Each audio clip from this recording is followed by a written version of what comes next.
Hello guys, and welcome back to another video on my channel.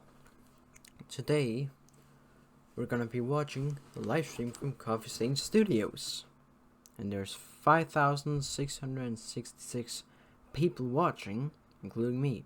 So and I'm a part of that number. Okay, now the number just went up. That's understandable since it's only 3 minutes away.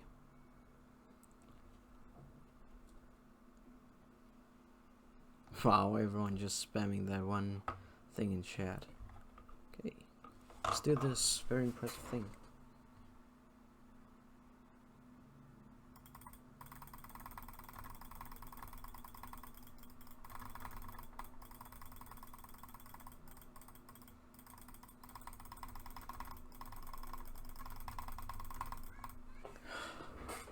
That's good. That's pretty good.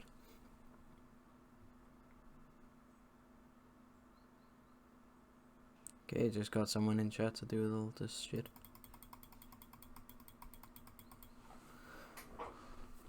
Ugh.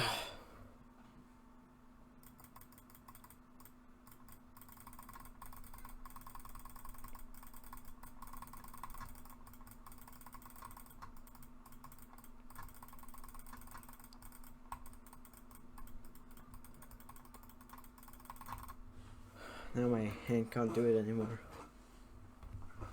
Okay, the mic's right there. Perfect. I just need to wait for the live stream to begin. 60 seconds. Wait, is it actually? Oh my god, it is 60 seconds. Yes.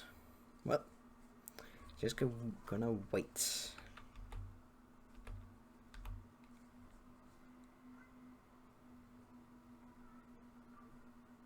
The factory must grow. Yes.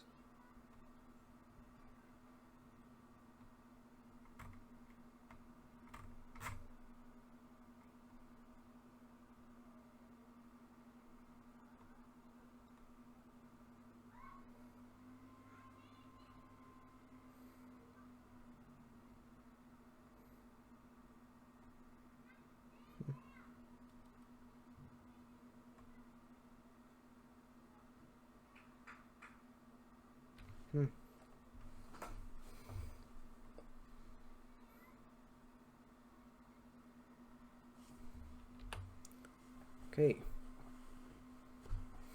Premiere will begin shortly. Okay. It's because it isn't time yet.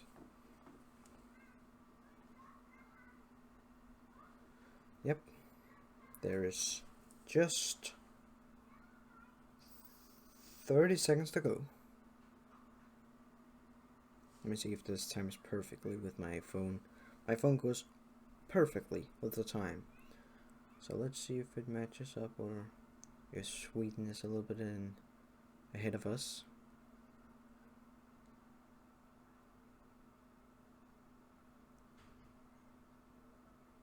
Okay. 5 seconds. Start. Nope. So they're actually behind us.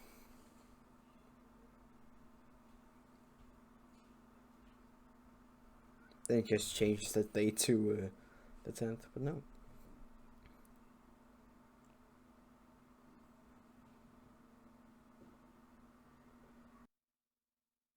There.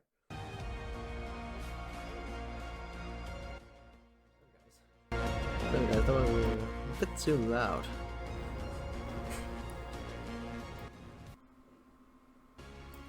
There.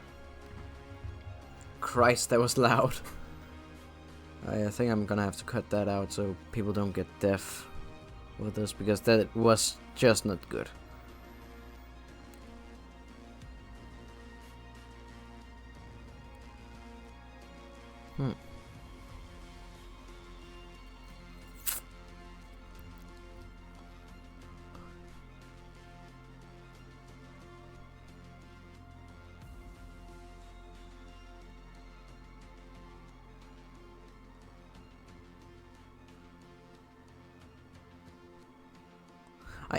Every time it zooms out, I think I think for a sure while that it's the beginning, but no, it isn't.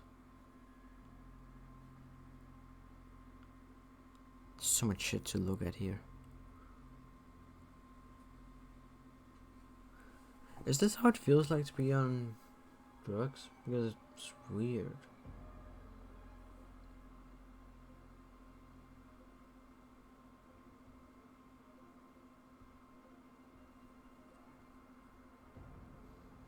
Either this is AI or just very, very interesting animated. It's going closer. Please just say that there's the music for the live stream. Yeah, 10, 9, 8, 7. Holy shit, this is fast. 6, 5, 4, 3, 2, 1, 0. Beginning. I haven't been able to in days. There. Stupid loud summer sloop laser machine they have running in their backyard. What does it even do? What does it even do?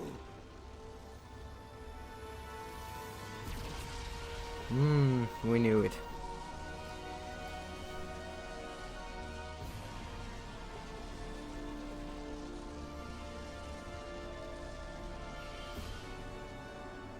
Ooh. All right. Before we get into whatever that is, and before we get into the cliffhanger that I kind of left you on last week with the whole change of the blueprints, we'll get to that. We'll get to the good stuff, okay? But before we get into that stuff, I have a couple of things that I just want to like do a little bit of spring cleaning and talk about a few things that we've been wanting to talk about in past videos, but we haven't really found a good opportunity to do it, or I just straight up forgotten to talk about it. So, so speed run of a couple of new exciting things coming in 1.0 that we haven't talked about yet, and that we should, given that this is the last week before the release. So let's get into it. So the first thing I want to mention is that we are going to add 2 new liquid fuel types that we haven't talked about yet. And those are both sort of extensions on the existing production chain for turbo fuel. And the first one I want to talk about is rocket fuel. Rocket fuel! So by combining nitric acid and turbo fuel in the blender, you're going to be able to produce rocket fuel. And when you do this, you're also going to get a byproduct of compacted coal, just so you know. And rocket fuel can be used in a lot of different things. For instance, in vehicles. You can also, of course, put it in fuel generators. And if you do, you'll have a burn rate of 4.167 cubic meters. And you can also use it in the jetpack. And if you do, it'll give you hella launch. Like, it'll shoot you right up there. It gives you so much velocity in the vertical region. Holy shit. But it does consume fuel fairly quickly in the jetpack. So I highly recommend bringing a parachute with you if you decide to use it in the jetpack. But rocket fuel isn't turbo fuel's final form. There's actually one extra step that you can take, and that is called ionized fuel. Vegeta, what does the scatter say about ionized fuel's power rating? It's over 9,000! I regret recording that. So once you get to the point where you can automate synthetic power shards, you're going to be able to automate insane. Ionized fuel. So by combining rocket fuel and power shards in the refinery, you're going to be able to create ionized fuel. It will also leave a byproduct of compacted coal, but I'm sure you'll find like a good use case for that. And it's sort of the same deal. You know, you can use it in vehicles, you can use it in fuel generators. It'll have a burn rate of 3 cubic meters, and you can also use it in the jetpack. And it's pretty dope in the jetpack actually, because it gives you higher thrust than anything else. It has slower consumption rate than rocket fuel, and it has way better air control actually. But one thing that rocket fuel has that ionized fuel doesn't have in the jetpack specifically is that it has a much higher velocity ceiling, so you can go faster upwards essentially. And one thing I also want to mention on the topic of fuel types is that drones now can use most fuel types in the game. So drones are no longer like exclusively for batteries. They can also take advantage of many of the different fuel types that you can package. They also fly differently depending on what fuel type that they're in. So the better the fuel type, the faster the drones will fly. So that's it for fuel types. Next thing I want to talk about is quality of life features that we've added. So there's a couple of changes we've made that are fairly small features by themselves, but I think they have a pretty big impact on like when you're playing the game. So let's check some of them out. So we put some effort into making, you know, building in general feel more tight and you know, of the good kind. And these are kind of hard to like explain specifically what we've done. We just like improved how snapping works and make it more so that like you know, when you're placing stuff, you sort of get what you expect and get the behavior out of the build mechanics that you expect. But one specific thing I want to mention is that now, instead of having to aim at the input and outputs of building, you just need to aim at the building itself, and it will like snap towards whatever finally. input and output or whatever that makes sense, instead of having to like finagle around and aim specifically where you need to. We've also made improvements to guidelines on how they work. So previously it was just like one green line that showed up. If you hold down control and you aim at stuff, it would just like indicate to you where stuff is aligning. So now it has a visual change, and it also now properly snaps buildings on foundations when you hold control. And like I mentioned, it has a visual change as well. So now it also indicates when you're trying to connect and align stuff with like inputs to outputs and stuff like that. It will show you that, and it will visually show this by having either a green line to show inputs, it will have a red line to show output, and it will have a blue line to indicate like the center of mass of the building if you want to align buildings to buildings. And we also have so that like inputs and outputs have dashed lines, and they're also moving to sort of indicate direction as well. So now hopefully it'll be a little bit easier to sort of figure out like where things go. Hopefully the guidelines will make it a bit clearer now as to where you're placing the buildings. And the next thing I want to talk about, let me just hook up this belt here and let me do. Oh! Did you see that? Did you see Shit! what happened? So yeah, this is the shit actually.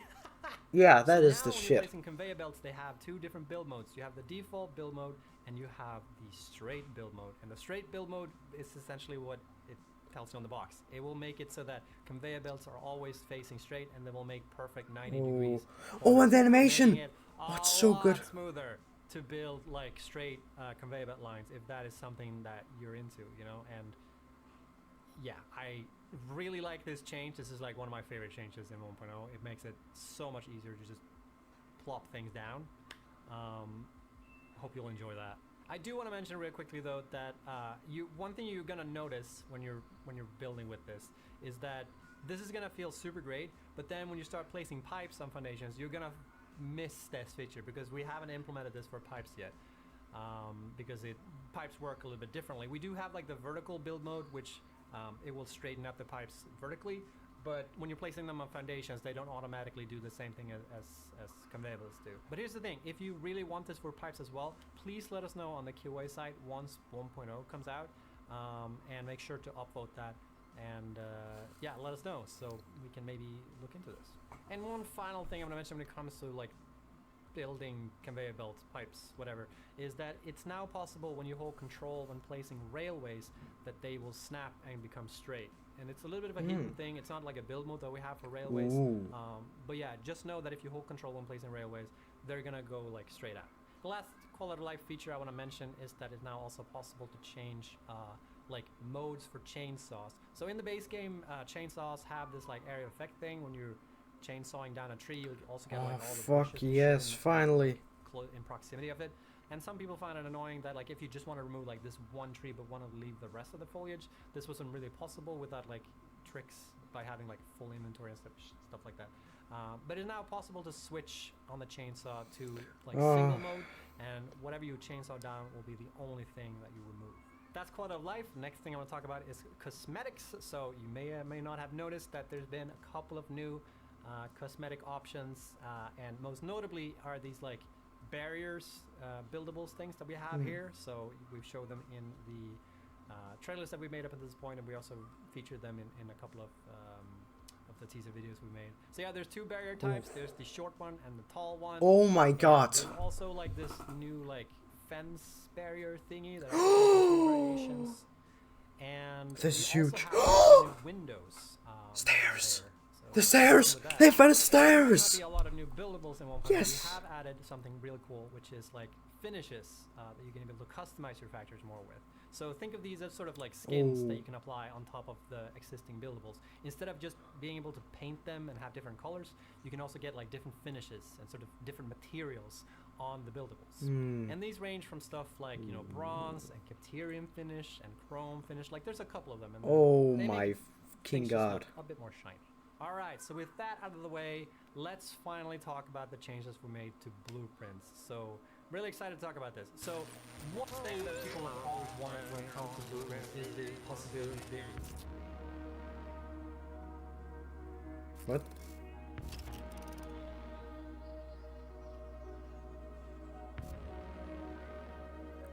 The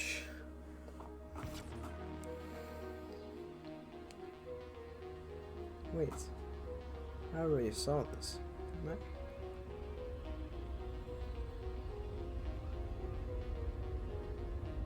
This was reviewed just a couple of days ago. Now it's gonna shrink.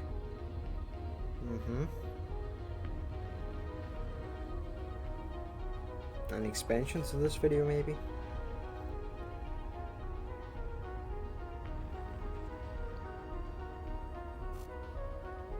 Yes.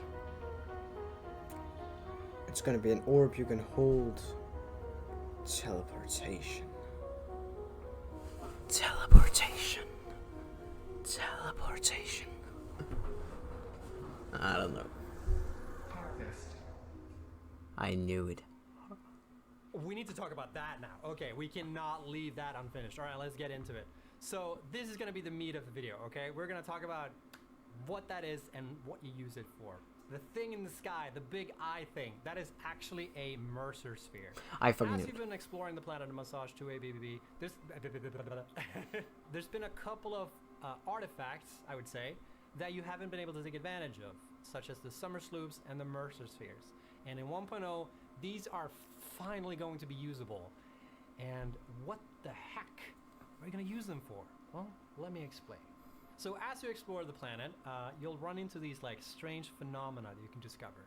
And by researching them in the MAM along with the strange alien matter, you'll be able to unlock like a whole new potential. Alien technology. I So knew let's it. first I talk fucking knew about it! The strange alien matter on the planet. So this is going to be sort of the Samar. basic building block for almost all Strange technology alien matter. involved Yes. in the world. Oh, there's So a when you slug there. extract SAM from the planet, you're going to be able to create something called reanimated SAM. And this part is going to be used in a lot of different things. For instance, you saw it in the converter, and you saw it in, mostly, I think you've only seen it in the converter, actually, now I think about it. But yeah, it's going to be used for a lot of different things. Reanimated SAM, you create in constructors straight with SAM, and SAM fluctuators you create by combining reanimated SAM, wire, and pipes in the manufacturer. And by the way, it's just SAM now, because we've renamed it to Strange Alien Matter, and so it's not SAM ore, okay? I just wanna put that out there, because it's got sort of the same energy as saying ATM machine, okay? It's like an extra thing. No need for it. It's just SAM, okay? And SAM is also no longer a limited resource. It's gonna work just the same way as all other nodes.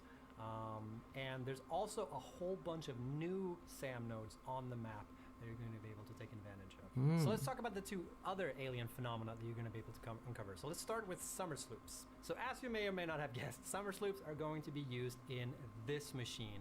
This is the power augmenter. And the way this machine works is it essentially takes your existing power grid and augments it and makes it better and makes it stronger and with better access to the internet. And I'll explain how. So from Summer Sloops, you're going to be able to create a power augmenter. When you place down this building, you're going to get automatically 500 megawatts of power just straight out of the machine. So it's just like you just get free power essentially from the Summer Sloop, I guess. And then what it does is when you connect it to a circuit, it will amplify that grid by 10%. So essentially, if you place down a power augmenter, you hook it up to your power grid, you get more power. Just that's it. There are no strings attached. The only trade-off is that you need to spend a Summer Sloop, and please remember that like Summer Sloops and Mercer Sphere are limited resources on the map, so you can't build an infinite amount of these. But yeah, essentially, when you place a power augmenter and you hook it up to your power grid, you're just gonna get free power. It's free power. And the more power augmenters you build and place and hook up, the more you're gonna augment your grid. So they kind of stack, but not really, and I'll clarify a little bit further. So yeah, you can add more augmenters to further boost your grid, but they don't boost like each other's boost, if that makes sense. Like it's not like percentage on percentage, if that makes sense. So let's get a bit nerdy, okay? So the way that power augmentation works is based on this formula, right? So P is your general production, and N is the number of augmenters that you've placed on your grid, right? So the first thing we do is we calculate your base production, which is like your production from your circuit, and then it's the base power from the augmenter, which is 500 megawatts per augmenter. So 500 times n, and then we add on top of that the calculated boost, and we calculate the boost by taking this number that we just had, p plus 500 times n, and then we multiply that with 10%, 1 divided by 10, times the amount of augmenters. And that way we're gonna get the number of boosted power. This will also be on the test, by the way. I hope you took notes. It's not over yet. And one thing I also want to mention for this formula is that power storages are not included in like this like whole calculation, because they can mess everything up. Like, we just wanted to make sort of a simple way to sort of see this. And you can see how much your power grid is boosted when you're looking at the circuit, because you'll get like that little number at the bottom there. So power augmentation is real cool, but that's not the only thing you can use summer slopes for. They're also going to be able to be used for alien production amplification. So in the game, it's now going to be possible to further overclock all machines in the game. For every single machine, there's going to be an additional overclocking slot. So in addition to the existing overclocking you do with power shards, there's also going to be a little slot where you can place summer sloops to amplify the output of machines. And it only amplifies the output, so it doesn't actually affect the input at all. So you're going to be able to overclock your machines with power shards, and on top of that, you're also going to be able to use summer sloops to further amplify the production. The thing to take note though is that when you do this, it costs way more power, and the amount of summer sloops you're gonna need for the like desired amount of output amplification also varies from machine to machine. So that's everything you can do in 1.0 with summer sloop. And I have saved the best for last, okay? You have no idea, all right? I am so excited to talk about this next feature, because this is my personal favorite feature in the game. And I actually think this feature that we've implemented solves like the biggest issue in Satisfactory up until this point. So strap in, okay?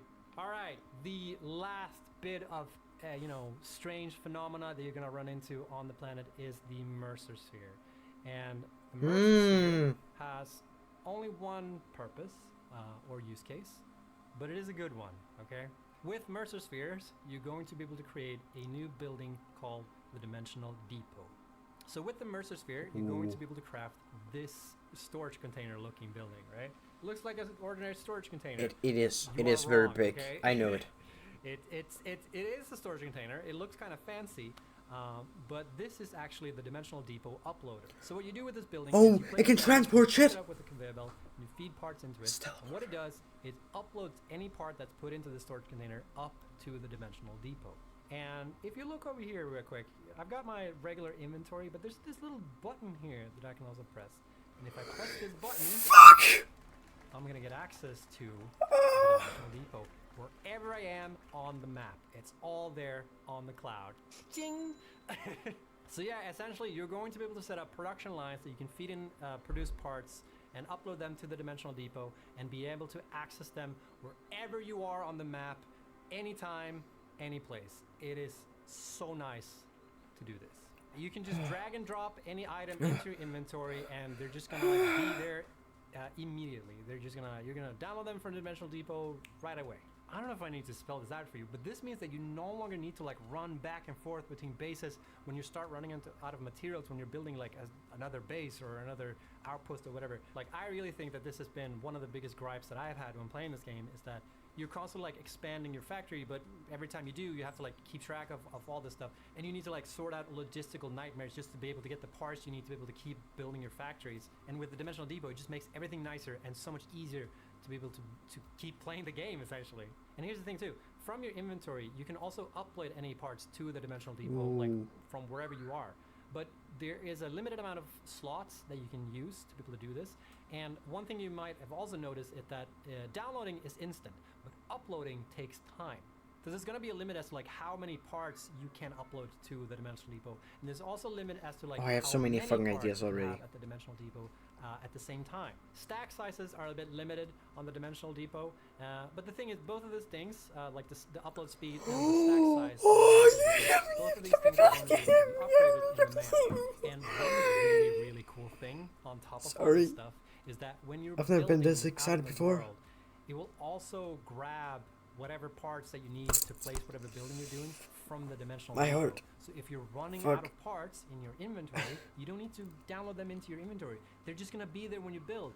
It's It's so good. It's so good. And it's also possible to set like when you're building buildings, whether you want the parts for that building to come first from your inventory, or if you want them to come from the Dimensional Depot at first and save the stuff that you have in your inventory. Okay, thank you. But here's the thing with Dimensional Depot: this is purely for your own personal use. So it's only for your personal inventory. So you're not going to be able to take advantage of this for any production lines. So while you're going to be able to set up like steel production, feed those parts into Dimensional Depot so you can access them wherever, you're not going to be able to take those parts and like set up another production chain somewhere else and just like grab them from the Dimensional Depot and start producing new parts from those things. So the Dimensional Depot isn't going to be used for any type of like production automation or anything like that. That's not how the Dimensional Depot works. It's purely for your personal inventory. So yeah, that is a big feature coming in 1.0, and it's so good. And like I mentioned before, all this alien tech is researched in the MAM. So you're going to be able to take advantage of this like as soon as you discover it, essentially. But they are gated by your overall progression, like most things in the MAM. But essentially, you're going to get access to the Dimensional Depot once you've unlocked steel. You're going to get access to production amplification once you have access to tier 5. And you're going to be able to take advantage of power augmenters in tier 6. That's it, folks. A lot of really exciting things coming up. I am. Let me guess, that wasn't even everything. I finally got to make this video because I've been looking forward to talking about the alien tech for so long. So thank you so much for watching, everybody. Have a lovely week. Bye-bye. Whoa, wait. No. We can't end the video there. I still have one last thing we need to talk about. The blueprints. Third time's the charm, right? All right. We're going to talk about blueprints now, okay? Finally.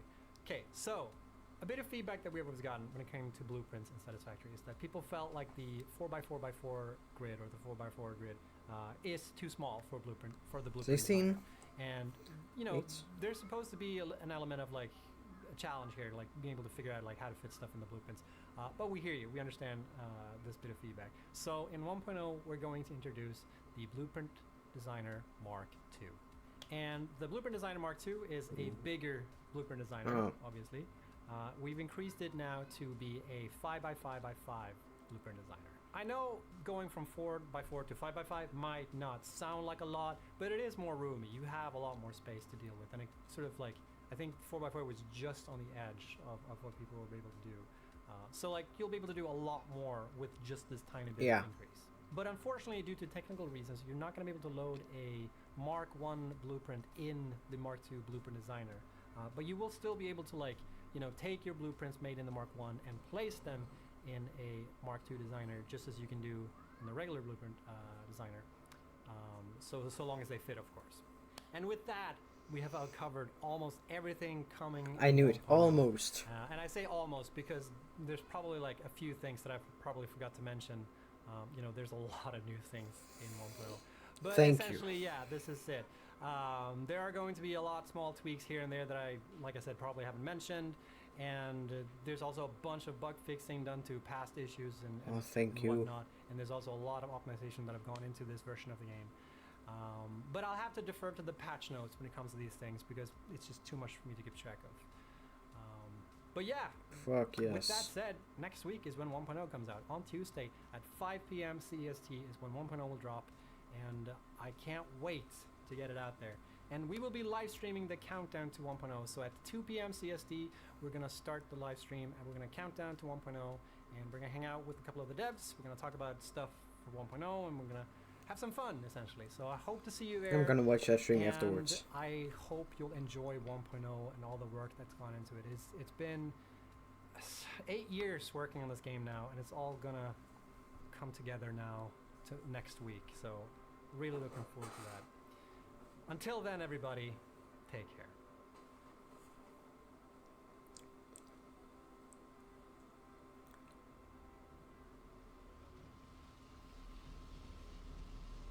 Something weird's gonna happen. I can feel it.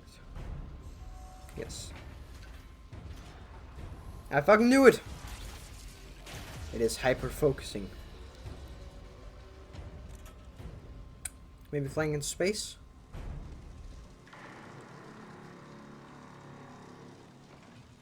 Portal. I knew it. Did I mention the laser beams, by the way? They're pretty laser. Fuck you. Fuck you. Well,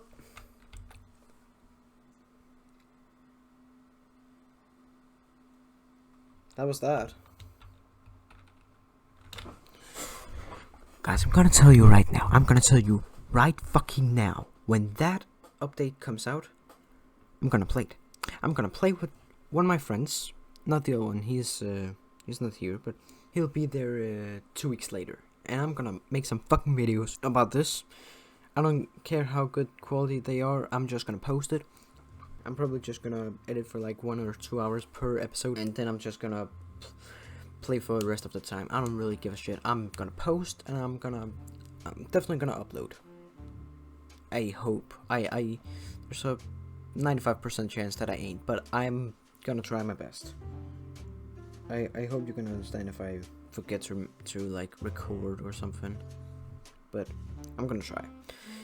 Anyways, guys, thank you for watching, and see ya in the next episode. Oh yeah, do you like my cape? Yeah. Bye.